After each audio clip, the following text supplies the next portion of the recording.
नमस्कार, आप देख रहे हैं खबर तो समझिए और आपके साथ मैं हूं विवेक। रांची से बड़ी खबर, गिरफ्तारी के बाद पूजा सिंघल की कोर्ट में हुई है पेशी। बड़ी खबर हम आपको बता रहे हैं इस पूरे मामले पर। रांची से बड़ी खबर है जहां गिरफ्तारी के बाद पूजा सिंघल की कोर्ट में पेशी हुई। ईडी की कोर्ट में पूजा की पेशी हुई है। यह बड़ी खबर इस वक्त की सबसे अपडेट खबर। जज प्रभात कुमार के सामने पूजा सिंघल की पेशी हुई है। ईडी ने मांगी 7 दिनों की रिमांड। यह सबसे अपडेट खबर। ईडी ने 7 दिनों की रिमांड मांगी है। पूछताछ अभी और करनी है ईडी को। होटवार जेल में कट सकती है पूजा की रात। तो रांची से बड़ी खबर इस वक्त की। ईडी के कोर्ट में पूजा की पेशी हुई और इसके बाद मांगी गई 7 दिनों की रिमांड कि कुछ और सवालात रह गए हैं जो पूजा सिंघल से पूछे जाने हैं। तो रांची से बड़ी खबर, होटवार जेल में कट सकती है रात पूजा सिंघल की। तो ये तस्वीरें बता रही हैं परेशानी में है पूजा सिंघल और जिस तरीके से जजेस कॉलोनी पहुंचते पहुंचते पूजा सिंघल काफी चिंतित नजर आई। ईडी के कोर्ट में पूजा की पेशी हुई और यहां ईडी ने 7 दिनों की रिमांड मांगी है। कुल मिलाकर कई पूछताछ, कई सवाल बच गए हैं।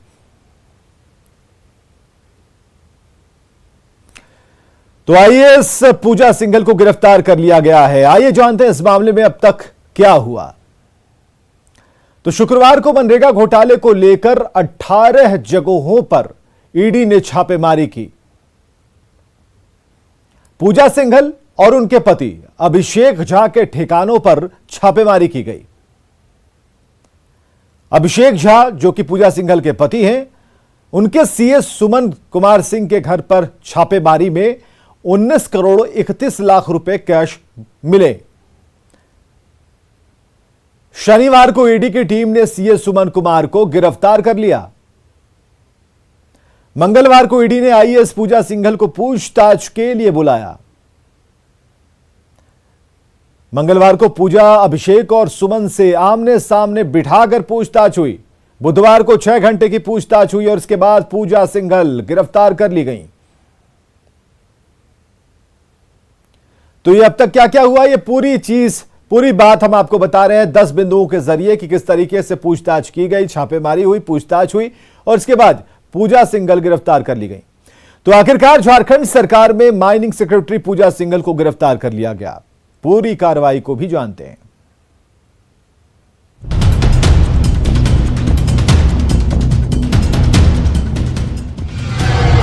झारखंड की माइनिंग सेक्रेटरी पूजा सिंघल गिरफ्तार। ईडी के सवालों का सही जवाब नहीं दे सकी पूजा। मनरेगा से जुड़े मनी लॉन्ड्रिंग केस में हुई गिरफ्तारी। भ्रष्टाचार से जुड़े मामलों में पूजा सिंघल अरेस्ट। पिछले 2 दिनों से पूजा सिंघल से चल रही थी पूछताछ। महज 2 दिनों की पूछताछ में ही झारखंड की आईएएस अधिकारी पूजा सिंघल को गिरफ्तार कर लिया गया। झारखंड सरकार में माइनिंग सेक्रेटरी के पद पर तैनात पूजा सिंघल प्रवर्तन निदेशालय के सवालों का सही से जवाब नहीं दे पाए। पहले दिन की पूछताछ में ही पूजा सिंघल टूटने लगी थी। दूसरे दिन जब पूजा सिंघल को अकेली ईडी दफ्तर में बुलाया गया, फिर शुरू हुआ क्रॉस सवालों का दौर। हर एक सवाल के बाद पूजा जवाब देते हुए लड़खड़ाने लगी। गिरफ्तारी की तलवार लटक रही थी और पूजा सिंघल को भी इस बात का अंदाजा था। वो इतना टूट चुकी थी कि आय से अधिक संपत्ति के सोर्स को बताने में नाकाम हो गई थी। पूजा की गिरफ्तारी करीब करीब तय हो गई थी, लेकिन ईडी जल्दबाजी में नहीं था। उसने क्रॉस सवाल के लिए पूजा के पति अभिषेक झा को बुलाया। अभिषेक झा शाम 4:20 पर ईडी दफ्तर पहुंचे। अभिषेक के हाथ में कुछ फाइल्स थे, यानी साफ है कि ईडी अकूत संपत्ति को लेकर पूछताछ का ऐसा चक्रव्यूह बना रहा था जिससे निकलना पूजा एंड फैमिली के लिए मुश्किल हो गया। और कुछ ही मिनटों के बाद पूजा सिंघल को गिरफ्तार कर लिया गया। केंद्रीय जांच एजेंसी ईडी ने एक बड़ी कार्रवाई को अंजाम देते हुए झारखंड में आईएएस पूजा सिंघल को गिरफ्तार कर लिया है। इस मामले में लगातार पिछले 2 दिन से लगातार पूछताछ चल रही थी।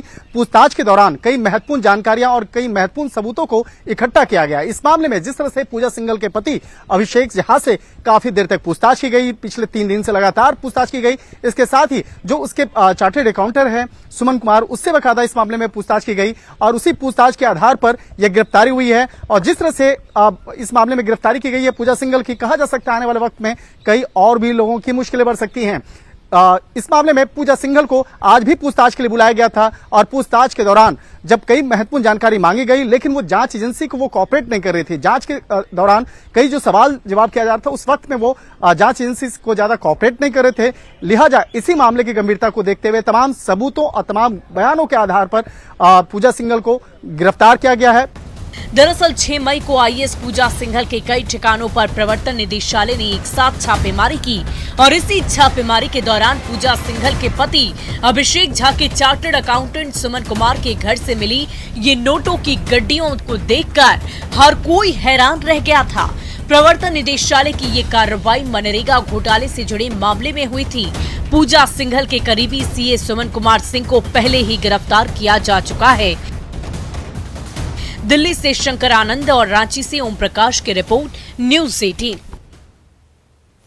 चलिए इस खबर को समझिए। पूजा सिंघल झारखंड की 2000 बैच की सन 2000 बैच की आईएएस अधिकारी हैं और उद्योग और खनन समेत 3 विभागों का प्रभार यह बताता है कि हेमंत सरकार में पूजा सिंघल कितनी प्रभावशाली थी। तो किस बैच की हैं यह बताया हमने आपको, उनके प्रभाव के बारे में बताया और कई घोटालों में पूजा सिंघल का नाम आया। और जो ताजा मामला है खूंटी के मनरेगा घोटाले का है। 18 करोड़ से ज्यादा मनरेगा घोटाले के वक्त खूंटी की उपायुक्त थी पूजा सिंघल। शुक्रवार से ईडी ने पूजा सिंघल पर शिकंजा कसना शुरू किया। सिंघल के पति के सीए सुमन कुमार के घर से 17.5 करोड़ रुपए कैश मिले। पूछताछ के बाद पूजा सिंघल को ईडी ने गिरफ्तार कर लिया। पूजा सिंघल हेमंत सरकार में बहुत ही प्रभावी थी। अब पूजा सिंघल की गिरफ्तारी के बाद कई नेताओं और सफेदपोशों की हलक सूख गई होगी। तो ये छोटी सी जानकारी, खबर तो समझिए के माध्यम से कि पूजा सिंघल का कैसा दबदबा था, कैसा प्रभाव था, कोई भी सरकार हो। और रांची से बड़ी खबर आ रही है। गिरफ्तारी के बाद पूजा सिंघल की कोर्ट में पेशी हुई है। ईडी के कोर्ट में पूजा की पेशी हुई और 5 दिन का रिमांड मिला है। यह बड़ी खबर है, एक बड़ी जानकारी हम आपको दे रहे हैं। 5 दिन की रिमांड मिली है। ईडी ने 7 दिन की रिमांड मांगी थी और जो बड़ी खबर आ रही है, पूजा सिंघल 5 दिन की रिमांड, ईडी ने डिमांड की थी 7 दिनों की, लेकिन मिली है 5 दिनों की रिमांड और होटवार जेल में कट सकती है पूजा की रात। तो बड़ी खबर इस वक्त की, सबसे बड़ी खबर हम आपको बता रहे हैं। जिस रिमांड की अवधि पर सबकी निगाहें टिकी थी कि ईडी की डिमांड थी, ईडी ने अपील की थी कि भाई 7 दिन की रिमांड मिलनी चाहिए और पूछताछ करनी है। लेकिन जो बड़ी खबर आ रही है कि 5 दिनों की रिमांड मिली है, यानी कि 5 दिन ईडी पूजा सिंघल से और भी पूछताछ कर सकती है, कई मामले उजागर हो सकते हैं।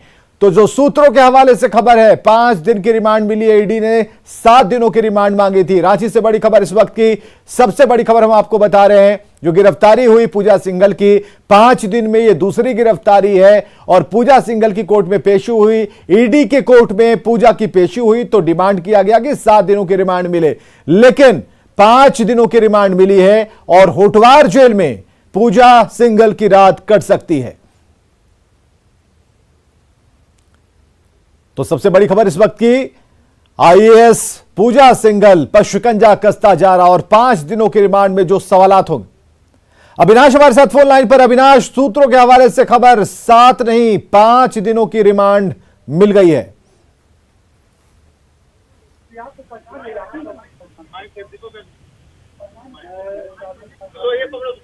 अविनाश, आप हमें सुन पा रहे हैं?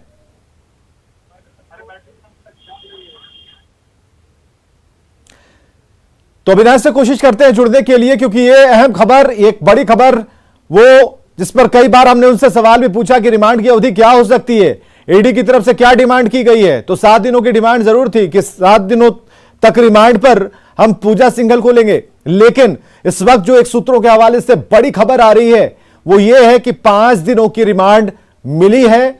और बड़ी खबर इस वक्त की, सबसे बड़ी खबर हम आपको बता रहे हैं, रांची से यह बड़ी खबर है, जहां पर होटवार जेल में आज की रात पूजा सिंघल को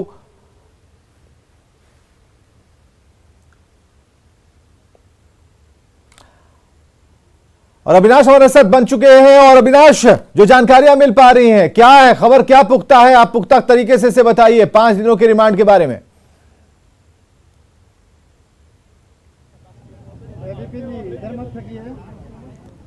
अविनाश, क्या आप हमें सुन पा रहे हैं?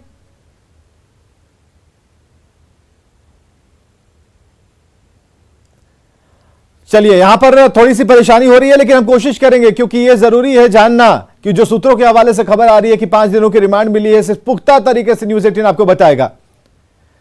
तो खबर की तरफ हम रुक करें, लेकिन अविनाश से बात करना जरूरी है। चलिए, अविनाश से जब बात होगी तब हम और भी अपडेट लेने की कोशिश करते हैं, लेकिन जरा मोड़ते हैं रुख बिहार की तरफ। पटना के विश्वेश्वरैया भवन में आग लगी और 8 घंटे की कड़ी मशक्कत के बाद इस आग को बुझाया गया, लेकिन इस आग ने सरकारी व्यवस्थाओं पर कई सवाल खड़े कर दिए हैं। सवाल कि जिस भवन में कई बड़े विभाग हैं, उसमें इतनी बड़ी लापरवाही कैसे?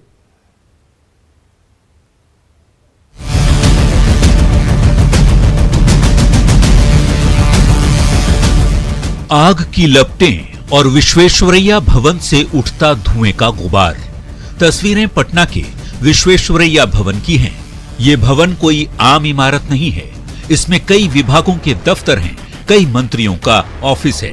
मतलब ये बहुत ही खास बिल्डिंग है।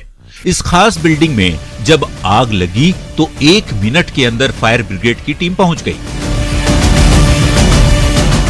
आग का गुबार देखने भीड़ भी पहुंच गई, लेकिन जिस पुलिस को सबसे पहले पहुंचना चाहिए था वो नदारत रही। सबको सूचना है, अगर हम लोगों को सूचना है तो उन लोगों को भी सबसे पहले उन लोगों को सूचना मिलती है। इसकी लापरवाही हो सकती है। लोकल पुलिस को रहना चाहिए। यहाँ हम लोग पब्लिक को भी हटा रहे हैं, फायर फाइटिंग भी कर रहे हैं, सब चीज हम लोग नहीं कर सकते। विश्वेश्वरैया भवन में लगी आग ने पुलिस के साथ साथ फायर ब्रिगेड के इक्विपमेंट की सच्चाई भी सामने लाकर रख दी। जो हमारे पास इक्विपमेंट है वो भी मैंने अभी हाइड्रोलिक प्लेटफॉर्म हम और एसीएस हम लिए हैं नया, तो उसी के जरिए जो इक्विपमेंट है उसी के माध्यम से हम करेंगे ना। 2 ही हाइड्रोलिक प्लेटफॉर्म है जो अवेलेबल है। इसको भी मैंने रिपेयर कराया अभी। ये भी तो बंद पड़ा हुआ था 2 साल से। मैंने इसको रिपेयर करके अभी इसको यूज कर रही हूँ मैं। सुबह 7:45 बजे के करीब विश्वेश्वरैया भवन से धुआं निकलना शुरू हो गया। देखते ही देखते आग ने विश्वेश्वरैया भवन की 3री से 6ठी मंजिल तक सब कुछ जलाकर खाक कर दिया। सवाल है कि क्या विश्वेश्वरैया भवन में फायर फाइटिंग सिस्टम नहीं था? अगर था तो आग को तत्काल क्यों नहीं बुझाया जा सका? क्या यहाँ के फायर फाइटिंग इक्विपमेंट काम नहीं कर रहे थे? जवाब जानने के लिए ये तस्वीर देख लीजिए। ये देखिए, ये फायर इक्विपमेंट यहाँ पे रखा हुआ है जो हमारे हाथ में है। इसकी स्थिति देख सकते हैं। ये जो है एक्सपायर किया हुआ है, यानी कि इसका इस्तेमाल नहीं किया जा सकता है।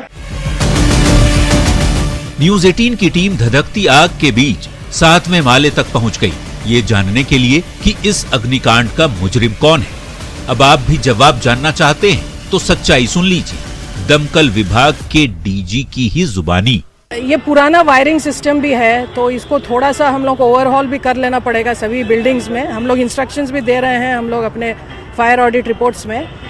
तो धीरे धीरे होगा। अभी जो भी ये सिस्टम हम लोगों को दुरुस्त करना पड़ेगा। 8 घंटे की कड़ी मशक्कत के बाद फायर ब्रिगेड की टीम ने विश्वेश्वरैया भवन की आग को तो बुझा लिया, लेकिन इस आग ने बिहार के सरकारी दफ्तरों की लापरवाही को बेपर्दा कर दिया।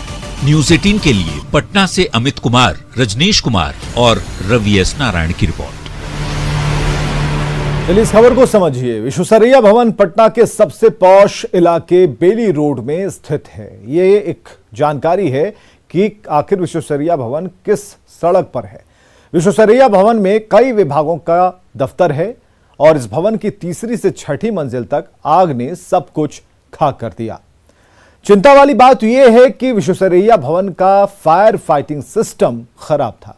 कड़ी मशक्कत के बाद दमकल की गाड़ियों ने आग को बुझा दिया, लेकिन इस आग ने पूरी व्यवस्था की पोल खोल दी।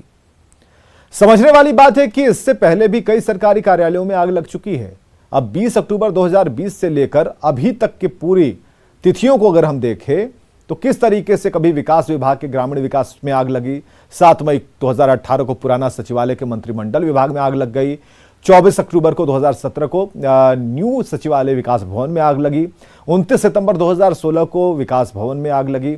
बावजूद इसके इन घटनाओं से सबक नहीं लिया गया। क्यों नहीं लिया गया, यही सवाल है। चलिए अगली खबर की तरफ बढ़ेंगे और यह खबर है कि जातीय जनगणना के मुद्दे पर नेता प्रतिपक्ष तेजस्वी यादव ने एक कड़े मार्ग जाकर सीएम नीतीश कुमार से मुलाकात की। मुख्यमंत्री ने तेजस्वी यादव को जातीय जनगणना कराने का आश्वासन दिया। मुलाकात के बाद तेजस्वी ने अपनी यात्रा स्थगित कर दी।